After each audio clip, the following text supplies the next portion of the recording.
Good morning, everyone. My name is Asmita Karamika. I am reading class. Today I am going to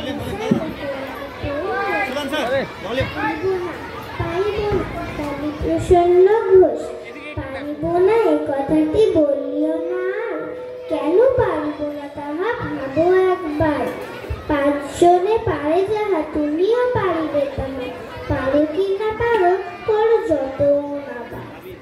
একবার না পারিলে দেখো শতবার, পারিবে না বলে মুখ করিও না ভার। এই কথাটি মুখে যেন না শুনিতে না, অলৌষ সমুচ্চার কিছুই পারে না তারা। তোমায় তো দেখি না তাদের আকার, তবে কেন পারিব না বলো বারবার। জলে না নামিলে কেহ শেখে না সাঁতার, হাঁটিতে শেখে না কেহ না খেয়ে আছা। সাঁতার শিখিতে হলে আগে তবে নামো, আছাড়ে করিয়া হেলা হাঁটো আর পার, পারবো বলে